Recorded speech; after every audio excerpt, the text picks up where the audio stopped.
Nigel Hawthorne is here, a veteran of 45 years in theater and British television. He is starring in the film The Madness of King George in the role he created on stage in London and in New York.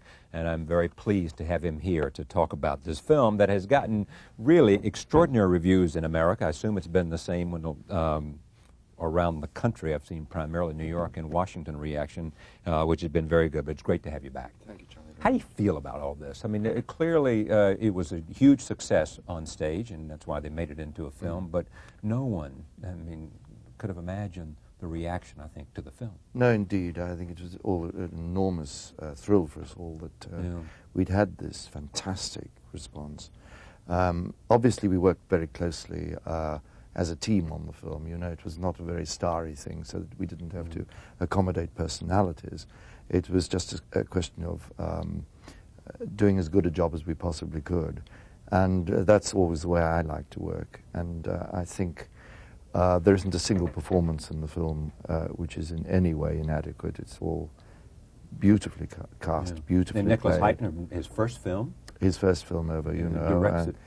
I know, immaculately, and I think that he was clearly very nervous. I remember on the first day, you know, that he came to me, and at the end of the day, he threw his arms around me, and so I said, "I can breathe out now, it's over." Now, is it something sweet about this because Shadowlands, on stage, you created the role, on film, it went to Anthony Hopkins? That's sweet, yes, but, you know, I don't feel in any way... I'm not a vindictive person, and I'm not someone that has jealousies or envy of anybody, and never have been. So that the fact that Tony Hopkins got Shadowlands was something which I'd always expected anyway. I never thought for a second I had a hope in hell of getting it. And so it never occurred to me that it would go to me. So... Never. I mean, even though you were so never good on stage. Oh, Charlie, no, it didn't even Because occur. you were not a film star and he was. Exactly. And he'd won an Oscar, you know. So then when George III came along, and I thought, okay, here we go. Yeah, same old pair of tracks. You know. I got to bear up for this one, too. And you think, all right, I know where I am now. And then suddenly I heard that Alan Bennett had written it. Was rooting for Nick and myself, and Nick, as you say, had never directed a film in his life before. So there were these two lone figures thinking, how are we going to manage this one? And then Sam Goldwyn stepped in, and he'd seen the play and he'd liked it enormously.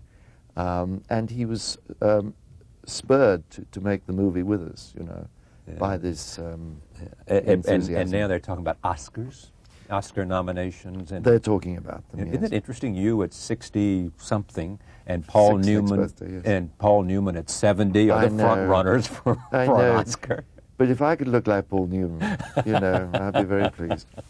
Why do you think the film itself and the play, I mean, what is it about that you think makes it such an interesting story for Americans to latch on to? It's a very human document. You know, if you reduce the story to its basic terms of a man who becomes ill, is treated as a madman, is separated from his wife and family, and is returned to them and reunited.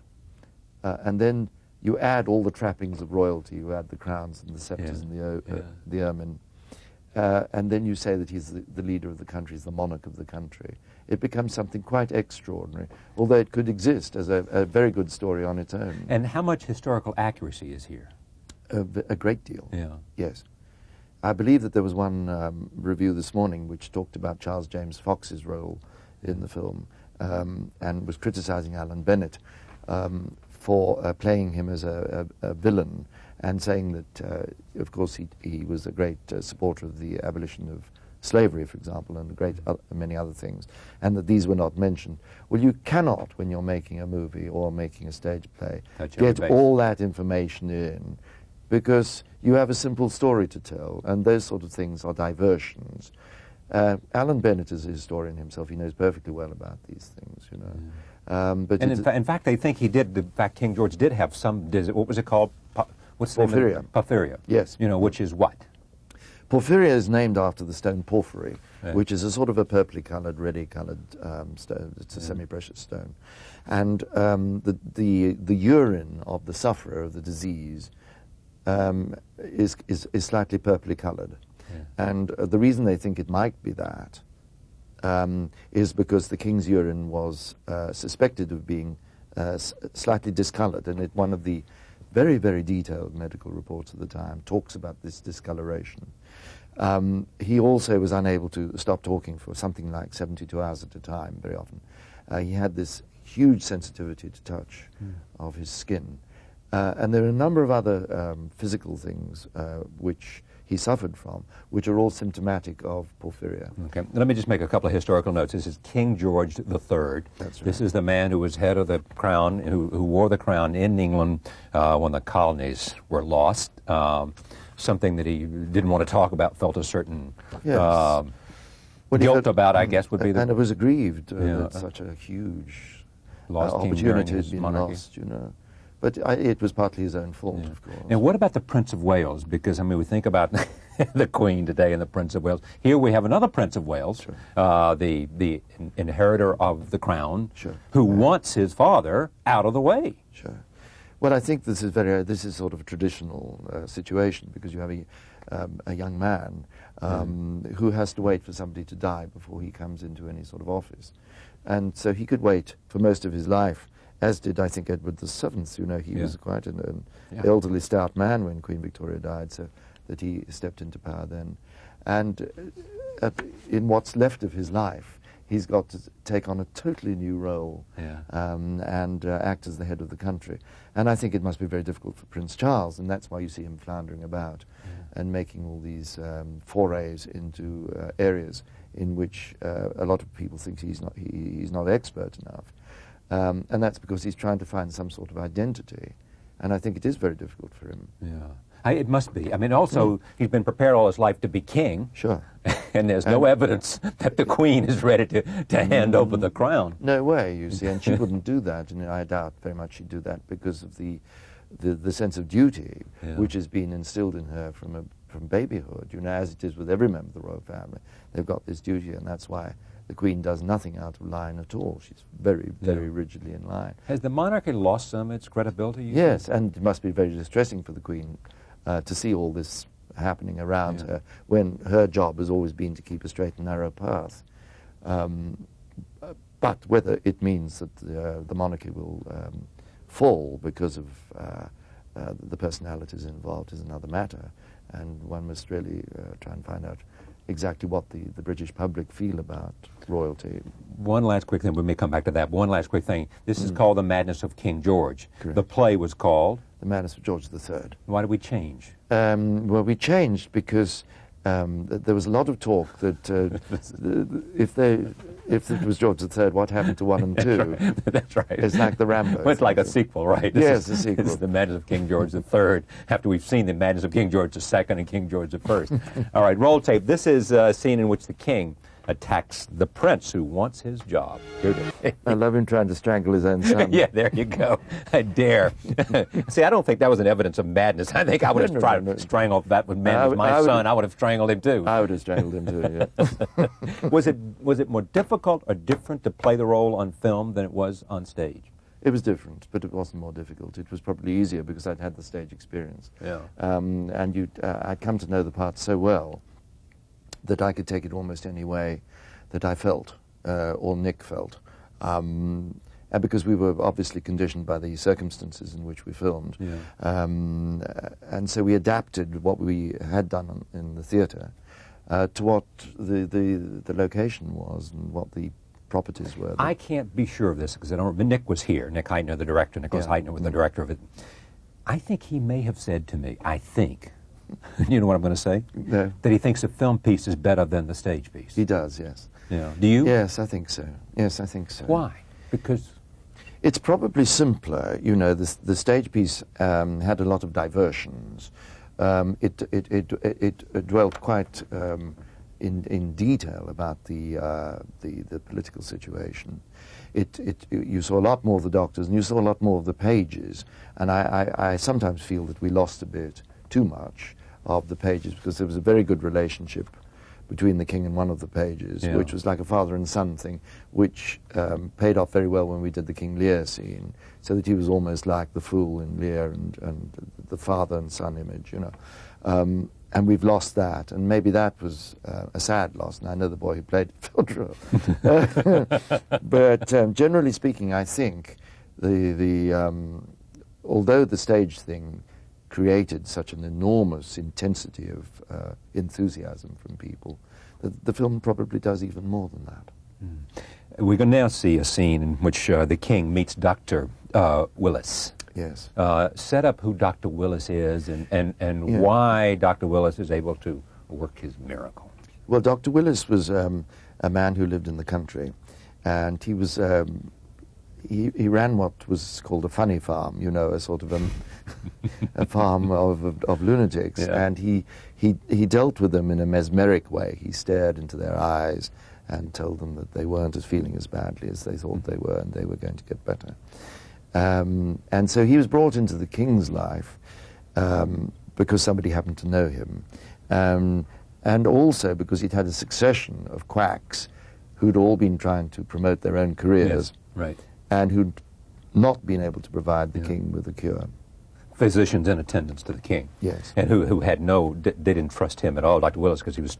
They treated him like a lunatic, and they blistered him and bled him and restrained him and put him in straitjackets and were very brutal to him. And this man seemed to be charming. This man seemed to have a more gentle approach. And he was just as bad, of course. Yes. Here it is. Take a look at this. This is where the king meets Dr. Willis. You've seen this film? Once. Once?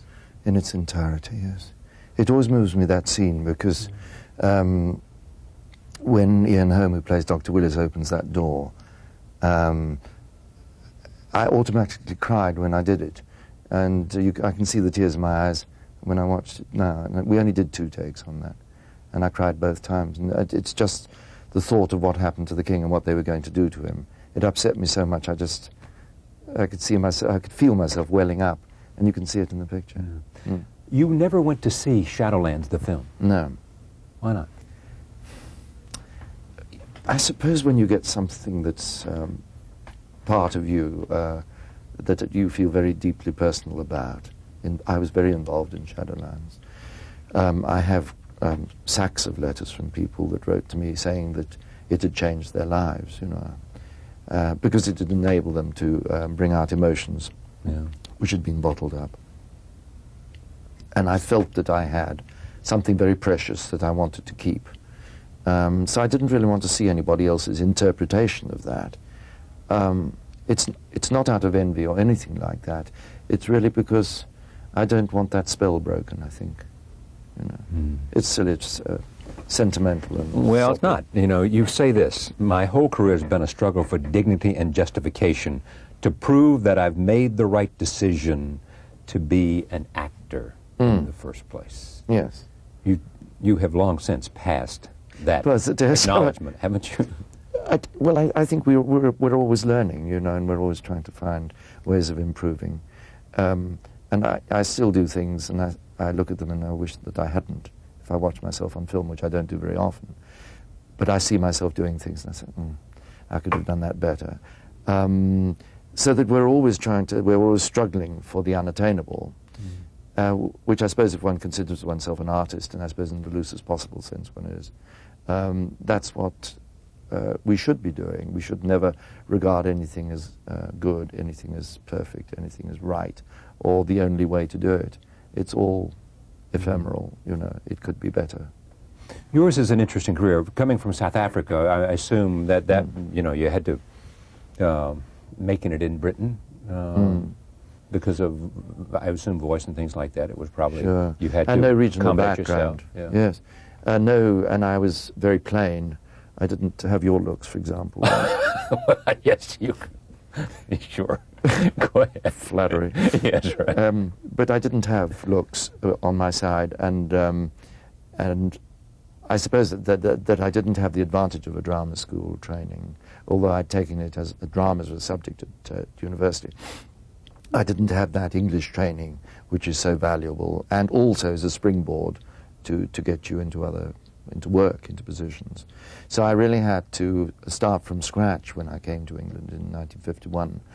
And having had a year, really, only of professional acting experience, it really wasn't enough. And I did find it a struggle, and I did find the rejection very difficult to withstand and to face up to. And I knew that I was having pressure from my family saying, you know, you can always come home if things aren't working out. And I suppose what I said there is right, that I needed really to justify to my family and to myself, most of all, that I'd chosen the right job. Well, you clearly have. Now, with success at this stage, I mean, you were a popular television star in Mr. Prime Minister. I don't think I've ever been a star. I mean, okay, Charlie, you were acknowledged. I was a television actor that was in a series, yes. Thank you. And then success on the stage. Yes. And now this. Yes. Happy? Well, totally fulfilled. Totally fulfilled, yes. Very happy. And if I stopped now, I wouldn't mind. You know, I could stop today. Yeah, but my sense of you is that you were prepared. You know, I mean, you weren't going to go along. You know, you had your garden and you had your place, and you were getting work, and you were doing work that enabled you to practice your craft. Sure. You know, and then all of a sudden, this all comes along, and yes, it's quite difficult to cope with because it was unprecedented, and it's very strange because I live my professional life and I live my private life, and never the twain shall meet, and so it's always something of a shock to open a newspaper and see an article about me, and I think, oh God, yes, I remember doing that. You know, because you forget so easily that you've done things, and you forget that you're promoting a film because you've got another life and you've got your animals and everything, and so it is two different lives. You're directing and starring now on the stage in London in what? Yes, it's a play called The Clandestine Marriage, and it was written about, I suppose, about 20 years before the film that we've seen clips of happened. And it's a crazy comedy. I felt that after I'd done Shadowlands and George III, that it would be very good to move in that direction and to find a really absurd character to play. And I remembered seeing it many, many years ago, and it had made me laugh because the character is an incredibly ancient roue, and his eye is on the girls wherever he moves, and he can hardly move because his body is so crippled with rheumatism, and he wears a wig with very, very dark hair, and he paints his face. And it gives me an enormous amount of scope to have fun. Well, it's fun to have you here, I must say. As we go out, we'll see another clip. This is the Queen, played by Helen Mirren, who was here and played well. She was marvelous in it. No. The King is taken away for treatment with Dr. Willis, and the Queen finally finds out that there's a move afoot to have the Prince of Wales declared regent, which will give him power, and so she alerts him, and that's the clip we see. Thank you, Nigel. Thank you, John. It's great to see you ever. Really, stop nice by this program whenever you're in this town.